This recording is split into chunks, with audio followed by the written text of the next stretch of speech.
Produced by Benit Joseph Bin. നിലാംപൂർ സർക്കാർ സ്കൂളിലെ 9ാം class വിദ്യാർത്ഥിയായിരുന്നു Ram.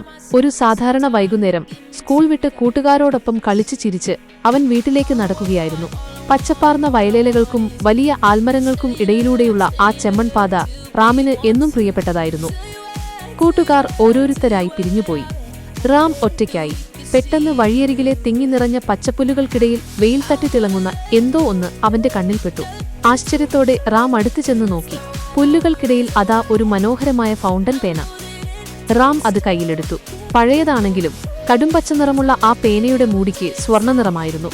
അത് വിലപിടിപ്പുള്ളതാണെന്ന് ഒറ്റനോട്ടത്തിൽ തന്നെ പറയാമായിരുന്നു. ആ പേന കണ്ടപ്പോൾ അവന് പെട്ടെന്ന് തന്റെ മലയാളം മാഷ് ജോൺസൺ മാഷിനെ ഓർമ്മ വന്നു. മാഷിന്റെ കയ്യിൽ എപ്പോഴും ഇങ്ങനെയൊരു പേന കാണാറുള്ളതാണ്. ആ പേന അദ്ദേഹം ജീവനേക്കാൾ സ്നേഹിച്ചിരുന്നു. ഇത് മാഷിന്റേത് തന്നെയാകും, റാം മനസ്സിൽ വിചാരിച്ചു. അവൻ അത് ശ്രദ്ധാപൂർവം തന്റെ ബാഗിൽ വെച്ചു. പിറ്റേന്ന് രാവിലെ സ്കൂളിലെത്തിയപ്പോൾ അന്തരീക്ഷം ആകെ അസ്വസ്ഥമായിരുന്നു. സ്റ്റാഫ് റൂമിൽ ജോൺസൺ മാഷ് വലിയ വിഷമത്തിലായിരുന്നു. അദ്ദേഹത്തിന്റെ മുഖത്തെ പ്രകാശം കെട്ടുപോയിരുന്നു.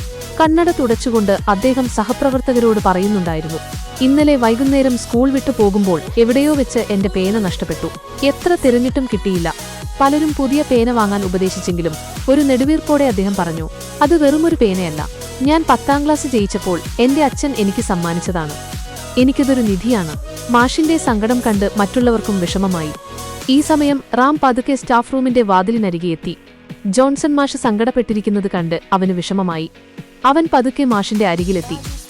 മാഷേ, റാം വിളിച്ചു. മാഷ് തലയുയർത്തി നോക്കി. റാമിന്റെ മുഖത്ത് വിനയവും അല്പം പേടിയുമുണ്ടായിരുന്നു.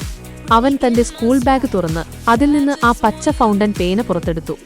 എന്നിട്ട് അത് 2 കൈകൊണ്ടും മാഷിന് നേരെ നീട്ടി. മാഷേ, ഇന്നലെ വൈകുന്നേരം വഴിയിൽ പുല്ലുകൾക്കിടയിൽ നിന്ന് എനിക്കിത് കിട്ടി. ഇത് മാഷിന്റേതല്ലേ? റാം ചോദിച്ചു. തന്റെ പ്രിയപ്പെട്ട പേന തിരികെ കണ്ടപ്പോൾ മാഷിന്റെ മുഖത്ത് അത്ഭുതവും അളവറ്റ സന്തോഷവും നിറഞ്ഞു. അദ്ദേഹം വിറയ്ക്കുന്ന കൈകളോടെ ആ പേന വാങ്ങി. അദ്ദേഹത്തിന്റെ കണ്ണുകൾ സന്തോഷം കൊണ്ട് നിറഞ്ഞു. തന്റെ അച്ഛന്റെ ഓർമ്മ തിരികെ കിട്ടിയതുപോലെ അദ്ദേഹത്തിന് തോന്നി. ജോൺസൺ മാഷ് റാമിനെ ചേർത്ത് പിടിച്ചു. മോനെ, അദ്ദേഹത്തിന്റെ തൊണ്ടയിടറി. ഈ പേന എനിക്ക് എത്രമാത്രം പ്രിയപ്പെട്ടതാണെന്ന് നിനക്കറിയില്ല. പക്ഷേ നഷ്ടപ്പെട്ട വസ്തുക്കളെക്കാൾ വിലപ്പെട്ടത് അത് തിരികെ നൽകാൻ നീ കാണിച്ച ഈ സത്യസന്ധതയാണ്. നിന്റെ ഈ നല്ല മനസ്സാണ് ഈ പേനയേക്കാൾ വലിയ നിധി. അന്ന് രാവിലെ നടന്ന സ്കൂൾ അസംബ്ലിയിൽ ഹെഡ്മാസ്റ്റർ റാമിനെ വേദിയിലേക്ക് വിളിച്ചു.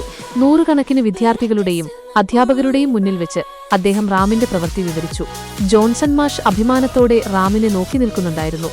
റാം നമുക്കെല്ലാവർക്കും വലിയൊരു പാഠമാണ് നൽകിയത്, ഹെഡ്മാസ്റ്റർ പറഞ്ഞു. സത്യസന്ധതയാണ് ഒരു മനുഷ്യന്റെ ഏറ്റവും വലിയ സമ്പത്തെന്ന് അവൻ തെളിയിച്ചു. ഹെഡ്മാസ്റ്റർ റാമിന് ഒരു ചെറിയ സമ്മാനം നൽകി അഭിനന്ദിച്ചപ്പോൾ സ്കൂൾ മുറ്റം മുഴുവൻ കയ്യടികൾ കൊണ്ട് നിറഞ്ഞു. ഒരു ചെറിയ പേനയിലൂടെ